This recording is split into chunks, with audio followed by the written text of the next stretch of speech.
Okay, so welcome to Tim, Tim Rogers. Tim is Director of Future Transformation. Welcome, Tim. Thank you. Yeah, good to be here. Thanks a lot. Do you want to just kick off, Tim? Tell us a little bit about your organisation and how long it's been going, etc. Yeah. Okay, so we started in September 2020, which was obviously a time that I think most of us want to forget. COVID was rampant. There was no vaccine at that time. We'd gone through, of course, a long, lengthy first lockdown that, if you remember, back then was supposed to last 3 weeks and ended up lasting months. And we had then the Eat Out to Help Out scheme over the summer, and of course the resulting spikes in cases that came from that, as we were still learning to, as a country, to get to grips with stuff. But what prompted this startup and what we do and what we noticed through that is the reduction in schools and education. And it's a real worry. So as we remember back then, schools were shut. So we had a lot of teachers who were trying to get to grips with, how do we teach not in a classroom environment? So kids are at home or in their houses and flats and wherever they may live. And not everybody's life is perfect, and not everybody's life is the same, and not everybody's background and home life in particular is the same. So we've got a lot of issues in Bradford that we know about in terms of accessibility to the internet being one, and that being a big tricky one. So if you're a kid and you don't have a job, you're in school, but your parents or your guardians don't have access to the internet or on prepaid contracts and things like that, and the affordability of that, bear in mind they're at home as well, unless they worked in key industries or they were key workers, which tend to be low paid again. So there was a lot of accessibility. So a lot of kids missed out, is the point I'm trying to make. And we saw that in Bradford in big numbers. Our big project is we're going to work with these students to design, create, manufacture, fabricate, and launch satellites into space. So our first satellite launch is going to be in 2025. And right now we're going through that legal process that you have to go through with the UK Space Agency and the British government, because that's where we're based, to get a license to launch a satellite and a license to operate a satellite in orbit of the Earth. So there's lots of stuff that comes into that. Our satellite will be monitoring things like temperatures and gases in the atmosphere. And we'll be looking at that over a mission life of about 3 months. And all that data that we collect will be available in real time to schools and anybody really who wants it. It'll be free because we are a community interest company, so we're a not-for-profit, and that's our legal structure on Companies House. That's how we operate. So we're about there. What we can then do from that is develop more skills programs around data analysis, data analytics, visualizing data, business analyst roles, and that kind of stuff. That's where we see growth jobs for the masses, really. That and working with AI and robotics and all that kind of stuff. And to have the satellites in operation, we're gathering that data, so they're useful satellites. And at the same time, they're inspiring people because it's a hugely inspirational thing to do. It's a high interest area. And so we're raising those aspirations. And what we want to do is level it up and close those gaps and then surpass that and go beyond it. So what does the future look like, Tim? What challenges have you got ahead?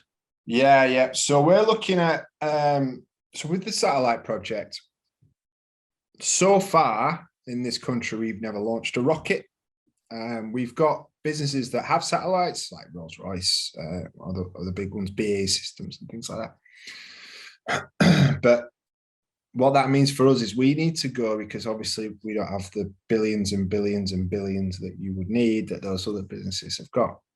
So we need to go to somewhere that does have that history, and the obvious place is the United States. They speak the same language as us. We've got good synergy with them in terms of our histories and so forth. And cultures are roughly the same. So we're looking at going to California, opening up in Sacramento, so state capital of California. That puts us pretty close to the companies in San Francisco and the Bay Area, where a lot of satellite and space companies are based. and not too far away from LA, which is another satellite space hub that's developing in the United States. So we're looking at going there, doing similar stuff that we do here as well. We will never leave here. We'll grow here, and we'll do that there. But that gives us then access to those expertise, that supply chain. The US has been doing space launches for decades now, so they've got all of that stuff set up. So that's a big future thing for us that should happen in 2023, because we need to have this satellite and those components there to be assembled. And then throughout 2024, it'll go through its testing. That'll be done in the United States. Assuming passes all that stuff, it'll get loaded onto a rocket and launched in 2025. Now, there's obvious challenges that sit alongside all that, of course. But in terms of me, so this is our purpose is to create impact. That's what we're all about. And our challenge is, how can we do that more, and how can we do that better? And that's always the challenge. And I suppose you'll hear this from loads of businesses. In order to do that, we need to be able to recruit the best people. Now, fortunately, we're a tiny team, but we're a team of really, really good people. And we want to expand that. And we've got the opportunity to do that, both here and in California. But recruitment's getting harder and harder to do. Any business will tell you that. So we have to look at things there what we can do to incentivize that. So we play heavy on the values, being a values-led organization as opposed to a profit-led organization. We pay good wages, but obviously it's less than profit-making businesses typically. So we compensate that through like more time off, the more benefits that we can do that don't really cost us anything, to make it more of an attractive package. So recruitment's a big challenge in order to achieve our growth. That's number one. The other thing is the rising costs. So right now it roughly costs about $3 million to get a satellite that's roughly 500 grams into orbit. Now we're in an inflationary climate, right? So, and we're in a market where fuel, so rockets run on fuel. It's not the same, obviously, as petrol or diesel that you would put in your car, but the ingredients to make rocket fuel are going up as well. So we expect those costs to rise significantly. Don't know where they'll end up, and nobody else does either right now.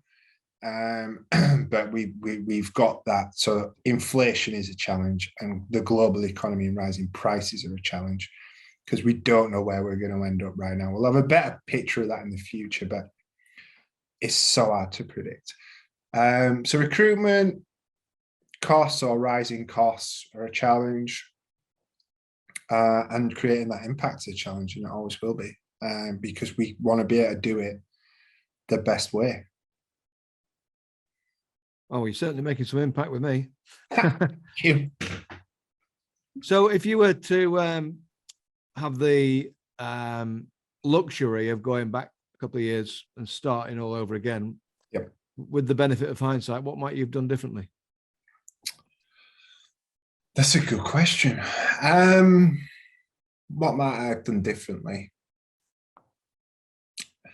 I think what I would have, well, the benefit of hindsight. Okay, I think what I'd have probably done would have been to have seek funding to do something different. And that something different would have been seek funding to get access for students that were at home when the schools were shut, access to the internet and refurbish laptops. I didn't think about that at the time.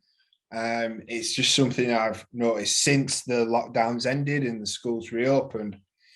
There just weren't enough devices and there wasn't enough connectivity. Now, if we could have done that locally, like I said to you, there's 100,000, roughly 100,000 students in Bradford. If we could have had all those 100,000 online, access to the Zoom Teams, teaching sessions, lessons that were being delivered by the teachers with a device that worked, that wasn't a tiny phone, for example, with a good size screen laptop or desktop or what have you, that'd have been better for their education. And I would have gone down that route of providing that, or trying to provide that as best we could. And that, if, let's hope it never does, but if anything like this happens again, that's one of the first things we'd do. Brilliant. Tim, thank you so much for sharing all that. It's fascinating what you're doing, and I wish you all the best. A great course. Thank you. Thank you very much.